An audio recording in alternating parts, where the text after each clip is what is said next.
This is the story of the Ugly Duckling by Hans Christian Andersen.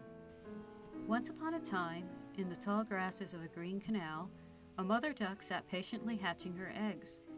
At last she heard the first egg crack, then the second, and soon 6 fluffy yellow ducklings were hatched into the world.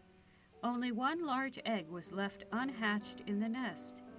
The mother watched it anxiously and was relieved when it too began to crack open. But her relief changed to dismay when out hopped the ugliest duckling she had ever seen. Instead of being small and round and soft and yellow like the other ducklings, he was large and awkward and gray. He seemed to grow uglier every day. But he was kind and friendly to everyone, even though his brothers and sisters were ashamed of him and all the ducks in the canal laughed at him. "That's no duckling," they cackled meanly. "He's probably a worthless young turkey cock." Only his mother loved him and defended him. "He's really not so ugly when you look at him closely. He's quite pretty," she kept insisting. Carefully she taught him everything she taught her other children, and refused to leave him behind when she took them for their first swimming lesson. "Quack," she said proudly. "See how beautifully he swims, better than all the others. No one can say now that he's not a duckling." But the other ducks were not at all impressed. And when his mother lined up her ducklings and took them all to visit the barnyard, his brothers and sisters were so ashamed that they did not want him along. And it was even worse in the barnyard, where all the new animals he met scorned and ridiculed him. "He's too ugly to look at, and we shall tease him all we like," they answered cruelly, as they kept right on honking and snorting. "He's not handsome, I'll admit," replied his mother, stroking him gently and scratching his neck. "But he's good and kind, and he's still young. I'm sure he'll outgrow this stage soon and end up just like the others and even stronger." The little duckling did not believe her words and knew that she was heartbroken because he was so different and so ugly. She became sadder and sadder as time went on, and the teasing became worse and worse. The ducks bit him, the hens pecked at him, the geese chased him, and even the girl who fed the poultry kicked him. He was a laughingstock of the whole barnyard. No matter where he turned, he met meanness and cruelty. He tried to hide, but wherever he went, someone found him and teased him some more. Finally, he could stand all the cackling and squawking no longer, so he jumped over the barnyard fence and ran away. He kept on running, even though he really had no idea where he was going. Things were not much better outside the barnyard either, because even the wild creatures ran away from him. "I guess I'm so ugly everyone's afraid of me," he quacked miserably to himself. He found some wild ducks and geese for company for a while, but one day these friendly birds were shot by hunters and carried off by some fierce-looking hunting dog. But the dogs ignored the scared little duckling hiding in the tall grass nearby. "I guess I'm even too ugly for them to take," he sighed thankfully. The poor duckling feared that the dogs and hunters might come back, so he ran away from the pond and kept on running till he came to a little hut in the woods, where a very old lady lived with her hen and her cat. She loved them both dearly because the hen laid tasty eggs for her, and the cat purred constantly to cheer her. The old lady's eyesight was so poor that she thought the duckling was a full-grown duck because he was so oversized. "How lucky I am," she cried. "I have a beautiful hen to lay beautiful hen's eggs for me, and now I have a fine duck to lay some fine duck eggs." She brought the duckling into her house and treated him kindly, but the cat felt himself to be master of the house, and the hen thought she was its mistress, and both were jealous of their new guest. "Can you really lay eggs?" asked the hen suspiciously. "No," answered the duckling honestly.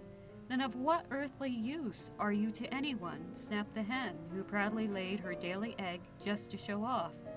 "Can you purr?" asked the cat. "I can quack," replied the duckling, "but I can't purr." "Then of what earthly use are you to anyone?" sneered the cat, purring loudly just to show off. Then both of them began to torment the poor duckling, so that once again he had to run away. "It's good to be out of that house and in the wide world again," the duckling said to himself, though he was so lonely he did not believe a word he was saying. but soon he found a nice pond to swim in and amused himself splashing and diving and chasing insects and catching minnows. After a time, however, the water grew colder and the wind stronger. The leaves began to turn yellow and then brown, and autumn arrived. Just before winter came, the duckling heard a strange sound in the sky. He looked into the sunset and saw a flock of graceful swans flying over him. He had never seen any creatures so beautiful, and stared in wonder at their snow-white plumage, their splendid wings, and their long, slender necks. The duckling did not know that these birds were swans, but he knew he loved them more than he had ever loved anything in his life before. He did not envy them either, because it would have been beyond his wildest dreams to wish such beauty for himself. He just watched them worshipfully as they flew off to warmer lands across the sea. All through the long, cold winter, he remembered their beauty with pleasure. And the winter was long and so very cold. The duckling had to keep swimming round in circles, or the water would have frozen him in tight. But still, as the ice on the pond grew thicker, it became harder and harder for him to swim at all. His legs were numb from the cold. Worn out at last, he lay there stiff, frozen right onto the ice. But a kind peasant soon found him, broke the ice around him, and carried him home. In the cozy house, the man's children placed him gently by the fireplace to warm himself. The children wanted only to play with the duckling when he revived, but he thought that they were like everyone else and wanted to torment him for his ugliness. So he fled in terror and ran straight out the front door into the cold and snow again.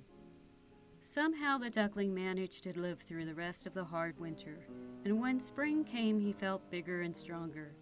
Then one day, as he was swimming happily, coming towards him, he saw 3 of the glorious birds he so worshipped. "I'll go over to those beautiful creatures," he thought, "and they will surely kill me because I am so ugly. But I would rather be killed by such kingly birds than live on only to be bitten by ducks, pecked at by hens, and chased by everyone else."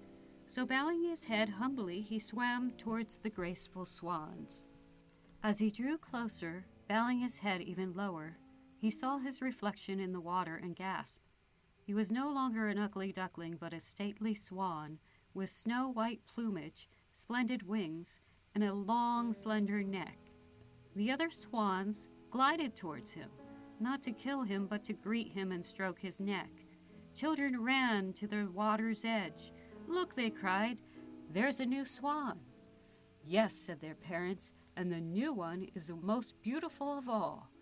As everyone gathered round to admire him, the new swan hid his head modestly and thought, "I never dreamed I could ever know such happiness when I was the despised ugly duckling."